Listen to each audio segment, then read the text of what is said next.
우리 마가복음 네 번째 시간, 우리 이 시간 함께 말씀을 나누게 되는데요. 모든 구절을 일일이 다 살필 수 없어서 건너뛰면서 말씀을 살펴봅니다. 예수께서 이제 어부를 제자로 부르신 후에 안식일에 가버나움의 회당에 들어가셔서 귀신 들린 자를 고치십니다. 예수님의 가르치심에 엑수지아, 권위가 있었습니다. 바리새인과 서기관들의 가르침과는 질적으로 달랐습니다.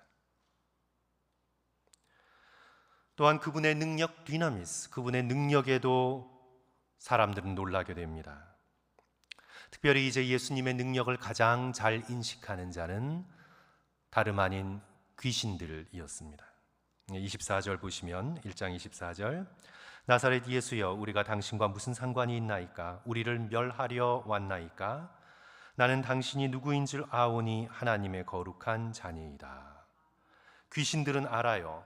예수 그리스도께서 단순한 기적의 치유자가 아니라 신성을 가지신 하나님의 아들이라는 것, 호 하기우스 튜테우, 하나님의 거룩한 자, Holy One of God, 하나님의 거룩한 자라는 것을 귀신들은 알아요. 사람은 모르는데 귀신들은 알아요.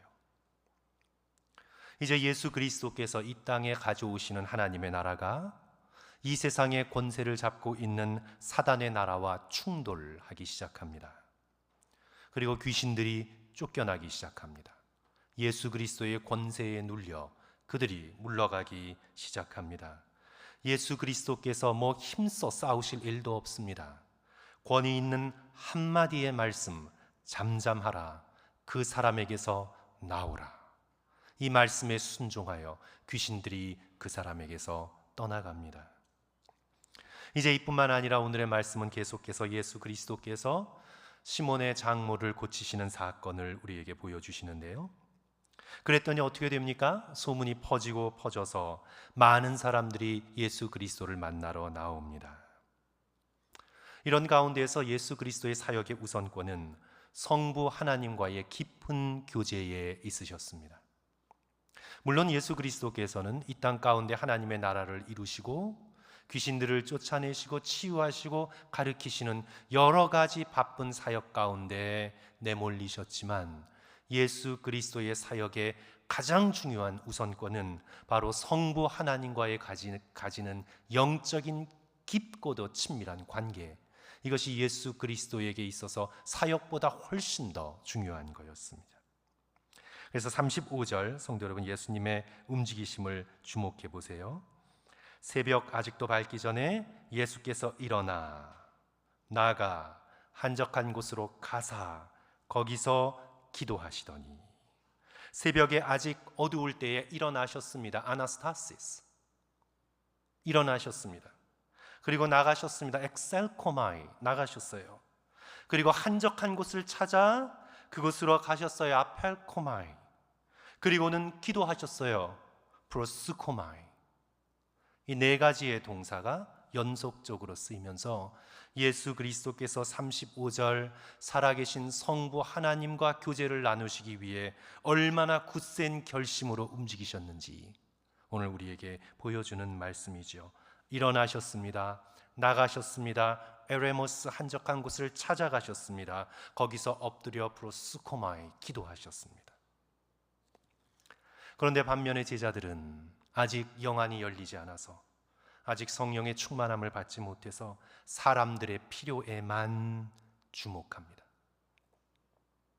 성도 여러분, 우리가 성령 충만하지 못하면 그저 사람들에게 인정받기 위해, 사람들에게서 저 사람은 참 가치 있는 사람이구나, 쓸만한 사람이구나, 그렇게 인정받기 위해, 사람들의 인정받기 위해서 사람들의 필요를 채우는 굉장히 피곤한 삶을 살아갈 수도 있습니다. 그러나 성령이 충만한 사람은 사람들의 필요가 눈에 보이죠. 당연하죠. 그리고 할 수 있는 한 힘을 다하여 사람들의 필요를 채우려 하겠죠.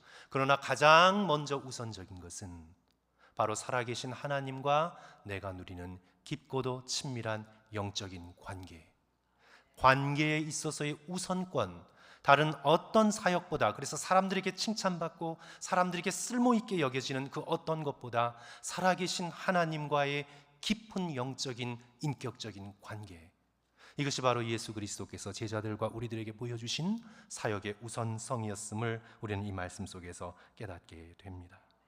그래서 37절 보시면 만나서 이르되 모든 사람이 주를 찾나이다.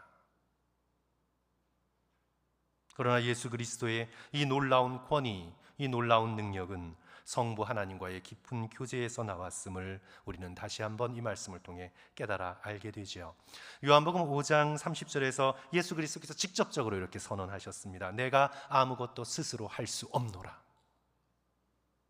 우리는 예수님께서 엄살 부리시는 것 같다. 근데 예수님께서 진심으로 나는 아무것도 스스로 할 수 없노라.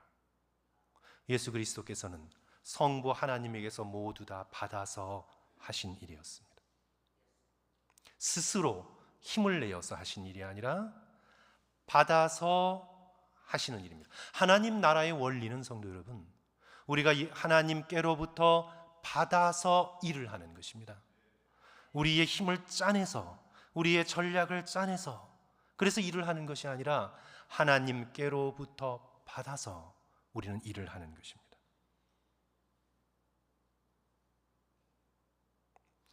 우리 7월 영성훈련, 저희들이 함께 해나가는 훈련이 고독의 훈련이죠. 성도 여러분, 오늘 말씀처럼 예수께서 한적한 곳으로 나가셨듯 우리도 계속해서 사람들에게서 좀 떨어져 있고 또 테크놀로지에서 좀 떨어져 있고 핸드폰을 과감하게 좀 던져버리고 하나님과의 영적인 깊은 교제를 누리시기를 주님의 이름으로 간절히 축원합니다. 이제 이 마가복음의 말씀은 우리에게 두 가지 치유 이야기를 들려주는데요. 이 이야기에서 우리는 예수 그리스도께서 이 땅에 오신 목적이 무엇인가를 분명히 깨닫게 됩니다. 예수님을 오해하지 않기 위하여 이 두 가지 치유의 기적의 이야기가 우리에게 굉장히 중요한데, 많은 사람들이 주여 주여 하지요. 오늘날에도 얼마나 많은 사람들이 내가 신자라고 사역자라고 목회자라고 주여 주여 합니까? 그러나 주께서 주여 주여 하는 자들에게 이렇게 말씀하실 수도 있음을 경고하셨습니다. 내가 너를 도무지 알지 못하니 불법을 행하는 자들아 나를 떠나가라. 예수 그리스도께서 참으로 누구신지, 예수 그리스도에 대한 올바른 지식이 없으면 우리는 입술로 주여 주여 하면서 예수 그리스도와는 상관없는 다른 일, 불법을 얼마든지 행할 수 있음을 우리는 기억해야 합니다. 그래서 성도 여러분, 인간적 열심만이 중요한 게 아닙니다. 예수 그리스도께서 누구신지, 예수 그리스도께서 오늘 이 땅 가운데 행하기를 원하시는 일들이 어떤 것인지 우리는 그리스도를 향한 분명한 지식을 갖고 있을 때에 예수 그리스도께서 우리에게 맡겨주신 사역을 감당하실 수 있는 거죠. 그래야 오늘 본문의 이 두 치유 이야기는 무척 중요합니다. 왜냐하면 이 치유 이야기를 통해 예수님이 누구신가를 우리에게 알려주실 뿐만 아니라 오늘도 살아 역사하시는 예수님이 어떤 분이신가를 오늘 우리를 향해 가르쳐주고 있기 때문입니다. 이제 첫 번째 치유 이야기, 성도 여러분 봅니다. 자, 첫 번째 치유 이야기는 뭔가요? 나병 환자를 깨끗하게 해주신 이야기입니다. 이제 나병 환자가 먼저 예수 그리스도께 다가와 무릎 꿇고 탄원하지요. 원하시면 저를 깨끗하게 할 수 있나이다.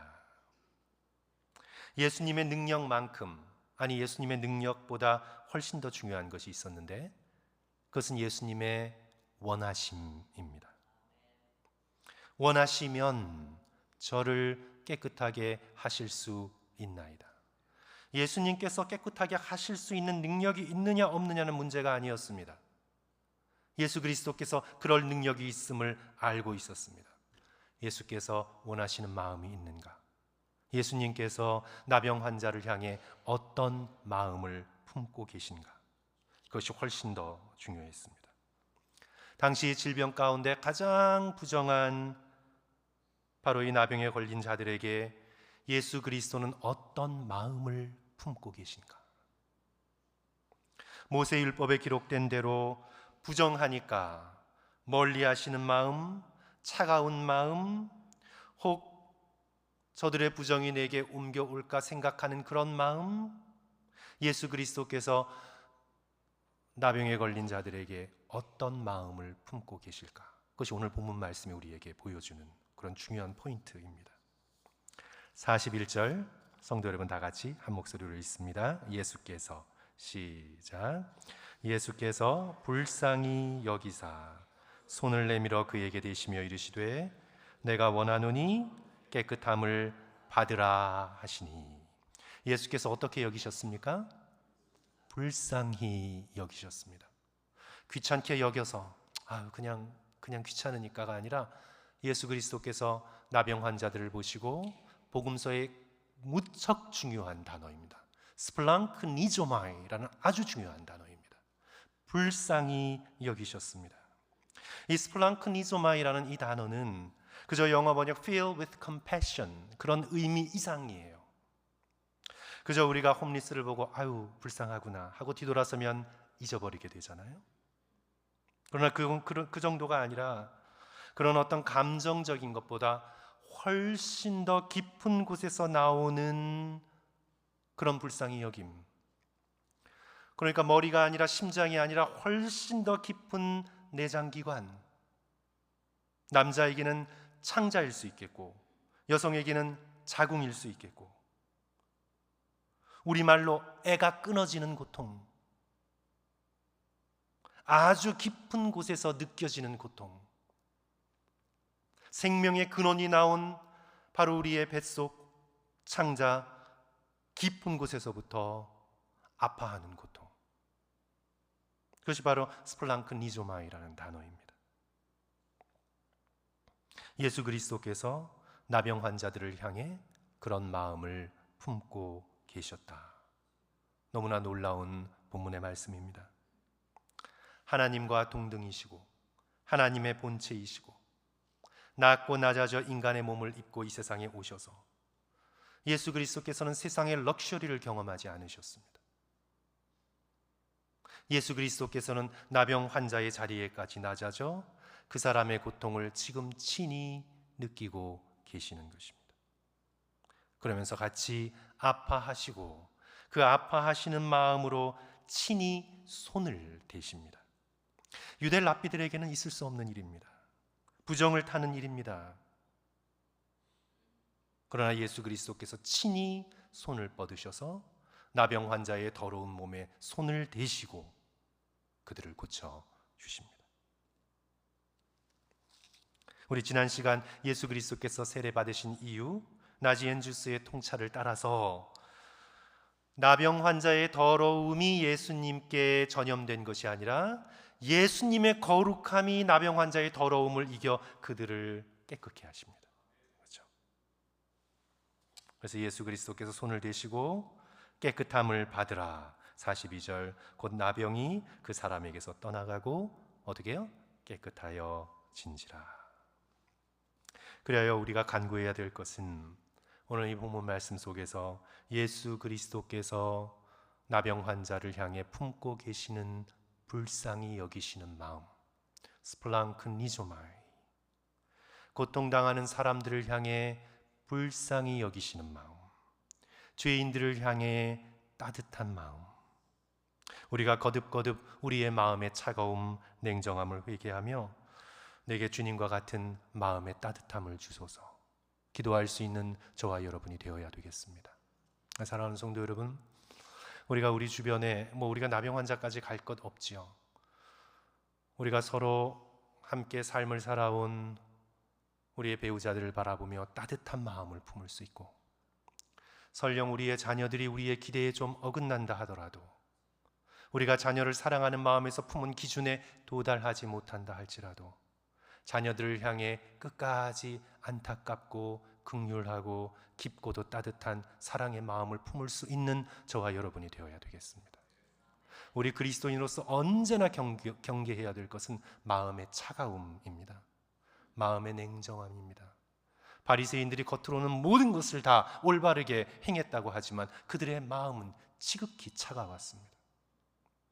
그래서 우리의 마음이 차가워지지 않도록 우리는 거듭거듭 예수 그리스도께 나아가 예수님께서 품고 계시는 그 따뜻한 마음, 불쌍히 여기시는 마음, 스플랑크니조마이, 그 마음을 주여 내게 주시옵소서. 다른 어떤 것보다 마음의 차가워짐을 경계할 수 있는 저와 여러분이 되어야 되겠습니다. 그런데 이제 이 말씀에서 우리가 이제 이해하기가 조금 어려운 것이 예수님의 경고입니다.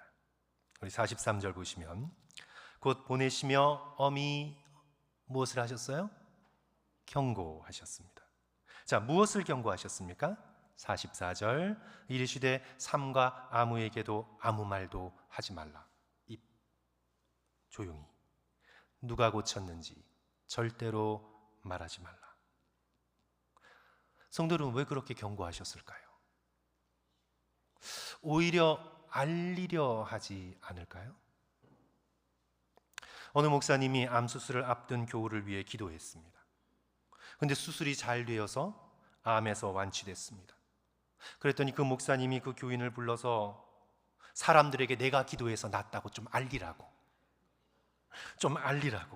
내가 기도해서 낫다고, 내가 신유의 능력이 있는 목회자라고 좀 알리라고, 뭐 수술 잘 받아서 낫다 이런 말 하지 말고 목사님께 기도받고 나았다고 말하라고. 오늘날 텔레이벤젤리스트나 기적을 행하는 사람들, 그런 분들은 자기의 능력으로 사람들에게 알리려 합니다. 과시하려 합니다.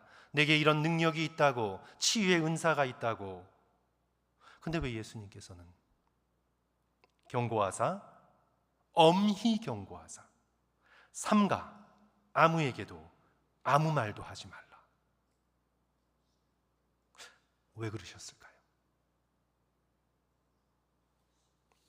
예수님께서는 사람들이 당신 자신을 기적을 일으키는 치유사로서만 여기는 것을 극도로 꺼리셨습니다. 미라클 워커, 예수님을 또 다른 기적을 행하는 기적의 치유사로서 여기는 것을 예수님께서는 극도로 꺼리셨습니다. 대중들은 그저 지금 당장의 필요를 채우려 합니다. 그래서 기적을 바랍니다. 당장의 눈요깃거리를 원합니다. 당장 지금 나의 지금의 문제가 해결되는 것, 그것만을 바랍니다. 그래서 사람들은 표적을 구합니다. 마태복음 12장 39절, 표적을 구하는 바리새인들에게 마태복음 12장 39절 예수께서 대답하여 이르시되 악하고 음란한 세대가 무엇을 구해요? 세메이야, 표적을 구하나. 심령의 변화, 깊은 곳에서의 인격적 변화, 삶이 뒤집어지는 참된 변화를 소망하기보다 지금 당장의 나의 필요를 채워주고 그런 종교적인 쇼, 종교적인 흥분만을 구하고 있는 사람들의 모습에 우리는 주목하게 되죠. 지금 자신의 죄를 회개하고 악행에서 돌이켜 살아계신 하나님께로 돌아오는 참된 회개 없이, 하나님 나라를 향한 참된 삶의 변화 없이 그저 나의 왕국 안에서 나의 즐거움을 계속해서 누리게 해달라고, 나의 삶을 계속해서 기쁘게 해달라고, 나의 삶 속에 안정을 가져다 달라고, 당장의 서프라이즈, 당장의 위로, 당장의 종교적 카타르시스만을 구하는 것을 우리는 보게 됩니다.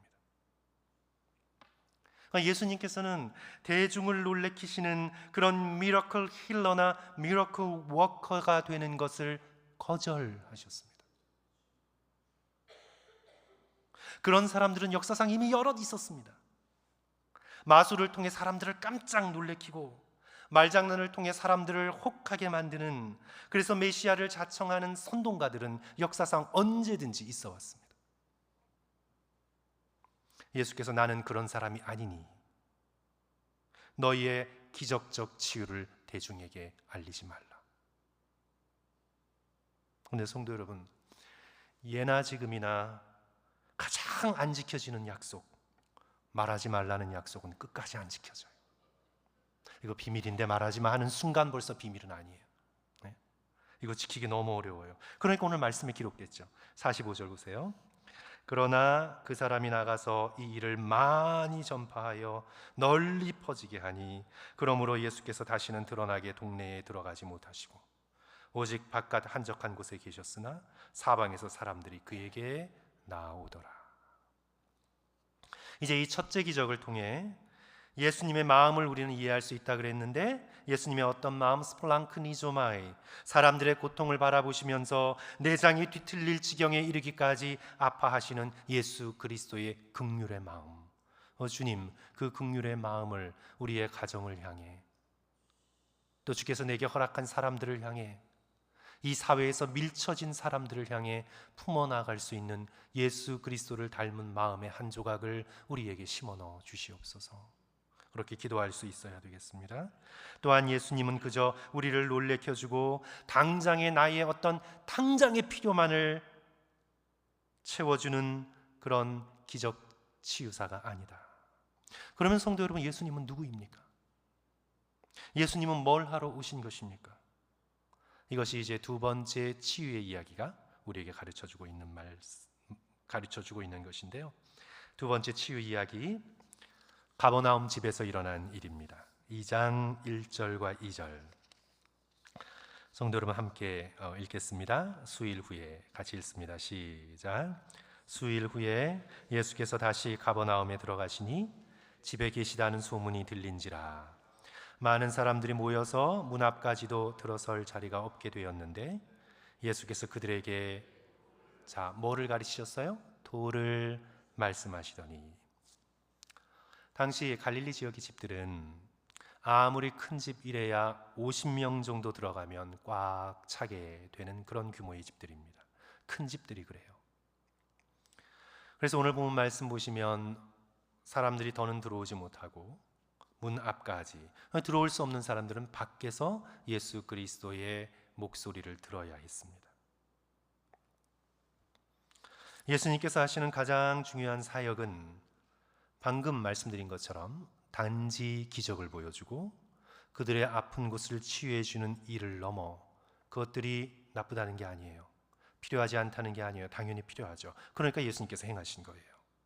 그런데 그런 것들을 뛰어넘어 예수 그리스도께서 집중하신 일은 복음을 선포하신 일이었습니다. 그들에게 뭐를 말씀하셨어요? 로고스, 돌을 말씀하셨습니다. 로고스라는 단어가 쓰였어요. 요한복음 태초에 뭐가 계셨습니까? 말씀이 로고스. 태초에 엔아르케 헤호 로고스, 태초에 로고스가 있었습니다. 말씀이 있었습니다. 복음이 있었습니다. 예수 그리스도께서 계셨습니다. 그래서 예수 그리스도께서는 단지 그들을 치유하고 어떤 그들에게 기적을 보여주시는 것이 아니라 예수 그리스도의 사역의 가장 중요한 것은 바로 말씀을 가르치시며 하나님 나라의 복음을 증거하시는 일이었습니다. 그러나 사람들은 늘 당장의 필요가 더 중요하죠. 친구들이 지붕을 뚫고 걷지 못하는 중풍병자를 상에 눕혀 예수님 앞으로 메어 내립니다. 예수님께서 얼마나 신기해 하셨을까요? 설교를 하고 계시는데 위에서 부석부석 소리가 나더니 지붕이 열리고 예수님 앞에 중풍병에 걸린 자가 상에 누워 위에서 내려오고 있습니다. 여기 위에서 한번 상상을 해보십시오. 당시 팔레스타인의 집은 사각형 형태였습니다. 지붕이 평평했습니다. 그 지붕을 나뭇가지에다가 진흙을 이겨서, 비싼 집은 타일을 했지만 대부분의 집들은 나뭇가지에다가 진흙을 이겨서 그렇게 덮어놓은 집이었기 때문에 금방 뚫을 수 있었습니다. 그 지붕을 뚫고 마치 도르래로 달아내리듯 그렇게 친구들이 중풍병자를 예수님 앞에 내려다 놓습니다. 예수님께서 친구들과 그의 믿음에 놀라십니다. 이렇게까지 절박한 믿음, 사람들이 많다고 포기하고 물러가는 믿음이 아니라 예수님을 꼭 만나 이 아픈 내 친구를 예수 그리스도 앞에 놓아야 되겠다는 친구들의 이 믿음을 보시고 5절 말씀, 예수께서 그들의 믿음을 보시고, 중풍병자도 포함된 거예요. 중풍병자에게 이르시되 작은 자야 내 죄 사함을 받았느니라. 작은 자야 내 죄 사함을 받았느니라. 놀라운 선언입니다. 너의 죄가, 원래 본문은 I 하마르타이 해서 너의 죄들이 에피엔타이 cancelled, 사라졌다. 너의 죄들이 사라졌다. 놀랍고도 충격적인 선언입니다. 듣고 있던 서기관들이 더 큰 충격을 받았습니다. 죄는 오직 성도 여러분 누가 사할 수 있습니까? 하나님만이 사할 수 있습니다. 그래서 제사장들은 하나님께서 너의 죄를 사하셨다 이렇게 말하지, 직접 이렇게 작은 자야 테크논 에피엔타이 시 아이 하마르타이 이렇게 말하지 않아요. 너의 죄가 사하여졌다. 예수 그리스도의 권위로, 예수 그리스도의 능력으로 너의 죄들이 사라졌다 이렇게 말하진 않아요. 말씀드린 것처럼 하나님께서 너의 죄를 사하셨다 이렇게 얘기할 수는 있어도, 그래야 서기관들이 이 말에, 예수님의 이 선언에 엄청난 충격을 받습니다. 죄는 오직 하나님만이 사하실 수 있는데 자신의 죄사함의 권위를 가지고 선포하는 저자는 누구인가? 그러면 내가 하나님과 동격인가? 이것은 신성모독이라. 그래야 이제 예수 그리스도께서는 서기관들과 죄사함의 논쟁을 벌이십니다. 근데 그 논쟁을 살펴보기 전에 중요한 건요, 성도는 왜 예수님께서 그냥 일어나 그 중풍병자에게 일어나 내 침상을 들고 걸어가라 라고만 하지 않으시고 죄사함을 먼저 선포하셨나요? 왜 죄사함을 먼저 선포하셨을까요? 지금 저 중풍병자에게 성도 여러분 가장 필요한 게 무엇인가요? 성도 여러분 무엇이라고 생각하세요? 지금 위에서 지붕이 뜯겨지고 걷지 못하는 자가, 손발이 다 마비된 자가, 손도 까딱할 수 없는 자가 상에 매여 밑에 내려왔습니다. 지금 저에게 제일 필요한 것, 저 사람에게 제일 필요한 게 무엇입니까? 손발이 다시 움직여 일어나 걸어가는 것 아니겠습니까? 그런데 왜 예수 그리스도께서 가장 필요한 것은 나중에 말씀하시고 먼저 무엇을 말씀하시는 겁니까? 내 죄가 사함을 받았느니라. 그러니까 사람들이, 친구들이 생각할 때 저 중풍병자의 가장 중요한 일, 가장 긴급한 일과 예수님이 바라보실 때 가장 긴급한 일이 다른 거죠. 그렇죠. 사람들은 지금 당장의 나의 필요, 그것이 내게 가장 중요한 것이에요. 지금 당장에 자녀 문제가 좀 해결됐으면 좋겠고, 경제적으로 좀 여유가 있었으면 좋겠고, 아픈 부분이 좀 나았으면 좋겠고, 그래서 당장의 나의 문제가 가장 중요한 문제라고 생각하는 거예요. 우리들은 그게 가장 중요한 문제라고 생각하는 거예요. 그래서 그것만 풀리면, 그것만 해결되면 나의 삶이 잘 나갈 것처럼 착각하는 거예요. 그러나 예수 그리스도께서 사람을 바라보시며 우리 인생의 여러 가지 것들을 바라보시며 예수 그리스도께서 가장 중요하다고 생각하는 문제, 인간의 가장 중요한 문제, 인간이 돈이 없더라도, 건강이 없더라도, 여러 가지 관계의 문제를 겪더라도 그것보다 비교하여 수천 배, 수만 배는 훨씬 더 중요한 문제로 예수 그리스도께서 바라보시는 것은 무슨 문제예요? 죄 문제라는 거예요. 지금 고통이 크지만 고통보다 훨씬 더 중요한 것은 죄 문제라는 거예요. 우리 현대인들은 고통을 피하려고 하잖아요. 안락사를 통해서도, 편하게 죽는 걸 통해서 고통을 끝까지 피하려고 하잖아요. 그러나 예수 그리스도께서는 고통보다 훨씬 더 중요한 문제가 있는데 그것은 죄 문제라는 거예요. 어떤 고통을 겪더라도 죄 문제를 해결해야 되는 거예요. 사람이 바라보는 문제와 예수 그리스도께서 바라보시는 문제가 다른 거죠.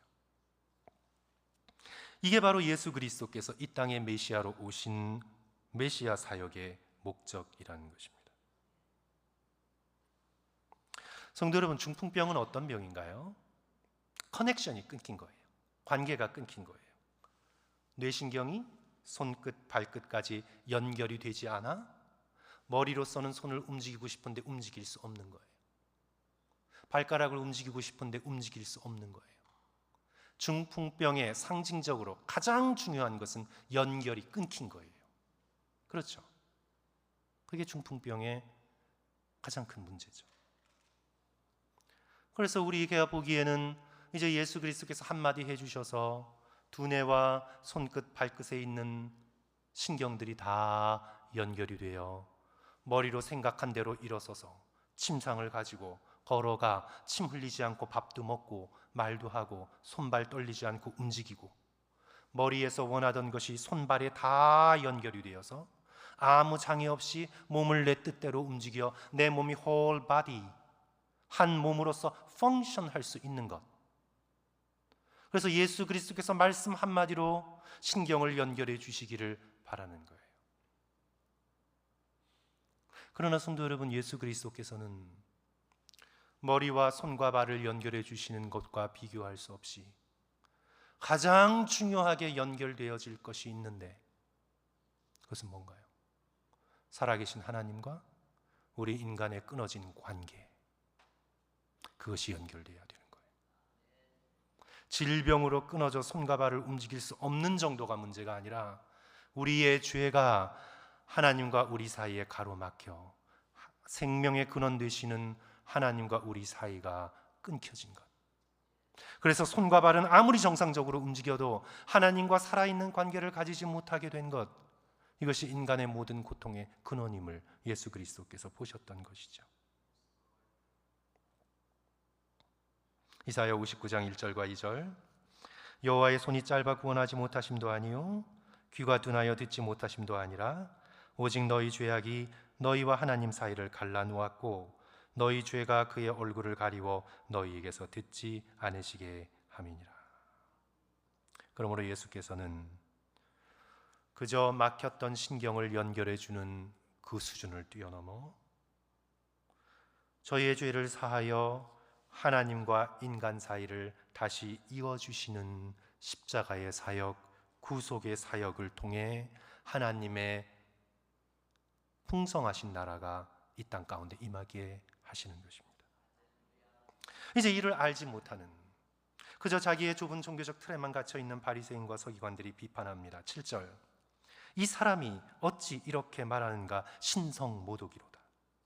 오직 하나님 한 분 외에는 누가 능히 죄를 사하겠느냐? 예수님께서는 저들의 마음의 생각을 아십니다. 그리고는 저들로 하여금 선택하게 하십니다. 너희 중에 이 둘 중에 어느 것이 더 쉬운가? 너희들이 보기에 이 두 가지 일 중에 어느 것이 더 쉬운가? 죄사함을 받는 일이 더 쉬우냐? 중풍병자가 상을 들고 일어나 걸어가는 것이 더 쉬우냐? 너희들이 어느 것이 더 쉬우냐? 선택하라. 그런데 성도 여러분, 어느 것이 더 쉽습니까? 죄사함을 받는 것이 더 쉽습니까? 아니면 중풍병자가 일어나 상을 들고 멀쩡히 걸어 나가는 것이 더 쉬운 일입니까? 성도 여러분, 제가 여기 중풍병자가 누워있다고 합시다.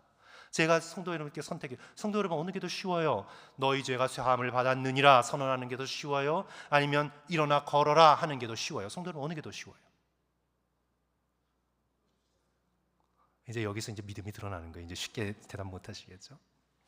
표면적으로는 당연히 내 죄가 사함을 받았느니라가 더 쉽죠. 말이니까. 말은 지금 증명되지가 않잖아요. 어떻게 증명돼요? 여러분의 죄가 사함을 받았습니다. 그런가? 어떤가? 증명할 길이 없잖아요. 그래서 이 세상에서 사람들이 보기에는 눈으로 보여지는 일, 그게 더 어려운 거예요. 그걸 일으키는 게. 중풍병자가 정말 말 한마디로 일어나 걸어갈까? 그게 더 어렵게 느껴지는 거예요. 그렇죠? 그래서 예수님께서 지금 의심하고 있는 서기관들을 하나님의 권능을 알게 하시기 위해서는 어느 걸 행하셔야 돼요? 중풍병자에게 내 상을 들고 일어나 걸어가라 라는 이 명령이 그대로 워킹을 해야 돼요. 그래서 표면적으로 볼 때는 훨씬 더 기적을 행하는 것이 어려워 보여요. 죄사함의 선포는 말이니까. 그러나 성도 여러분, 더 심층적인 레벨에서, 더 깊은 레벨에서, 영적인 차원에서 어느 게 더 어려운 거예요? 죄사함을 받는 일이 수천만 배는 어려운 거예요. 예수 그리스도께서는 병자는 말씀 하나로 일으켜 세우실 수 있는 엑수지아, 어서리티가 있으셨어요. 그냥 막 힘들게 주무르고 하실 필요도 없었어요.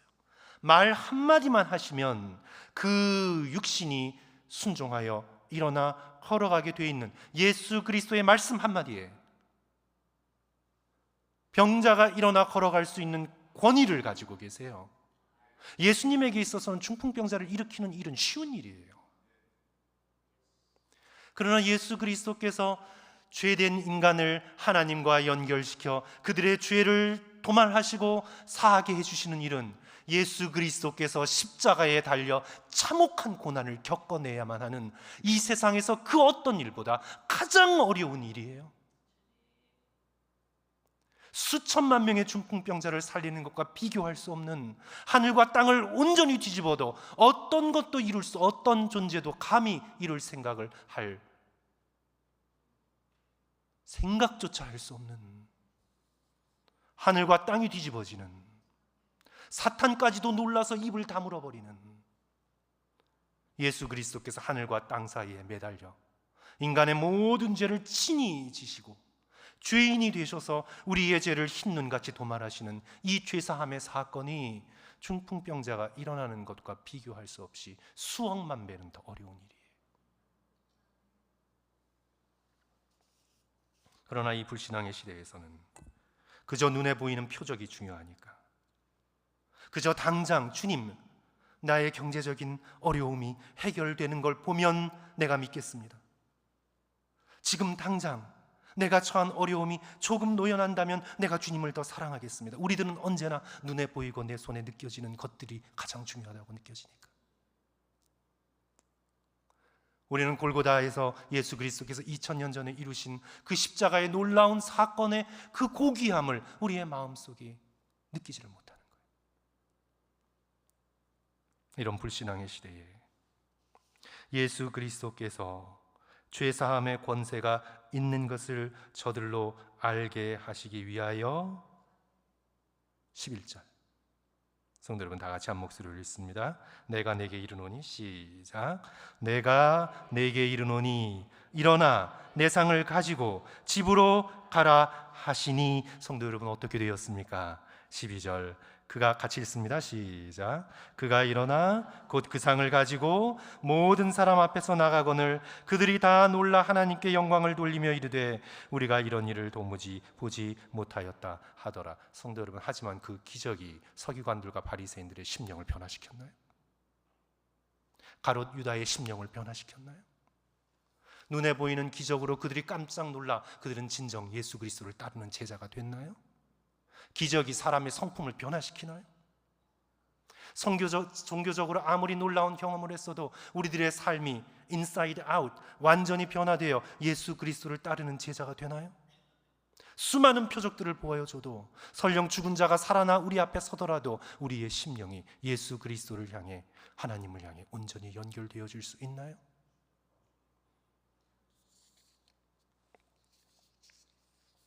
진정 우리에게 필요한 것은 우리를 깜짝 놀라게 해주고, 와, 우리가 환호성을 지르게 해주고, 나의 문제가 해결되어서 모든 것들이 사라진 것 같은 순간적인 홀가분함을 느낀다고 한들,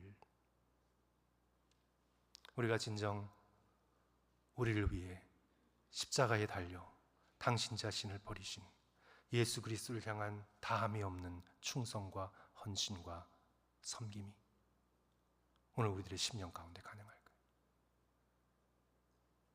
오늘 우리에게는 우리의 죄를 사해 주시는 십자가의 능력이 우리에게 너무나 필요한 거죠.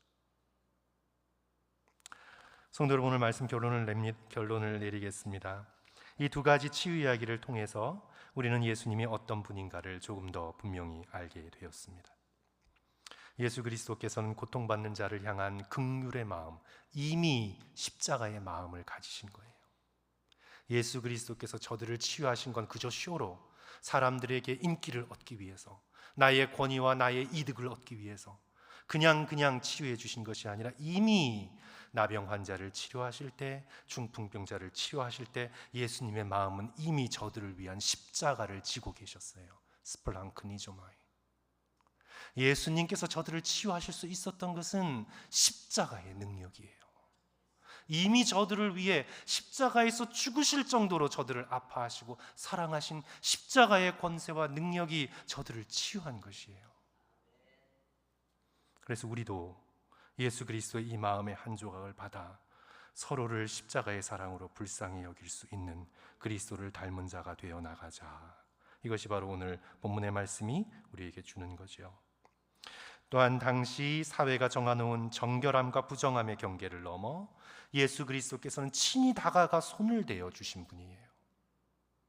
단순히 기적 치유사가 아니라 예수님께서는 한 사람 한 사람을 인격적으로 치유해 주셨어요. 여러 사람을 비인격적으로 그냥 치유해 주신 것이 아니라 한 사람 한 사람을 향해 십자가에 달려 죽으실 스플랑크니조마이, 깊은 컴패션을 가지고 한 사람 한 사람을 다가가 손대 주시고 치유해 주셨어요. 그러니 이 기적 이야기를 통해 예수님은 그저 단순한 미러클 워커가 아닙니다.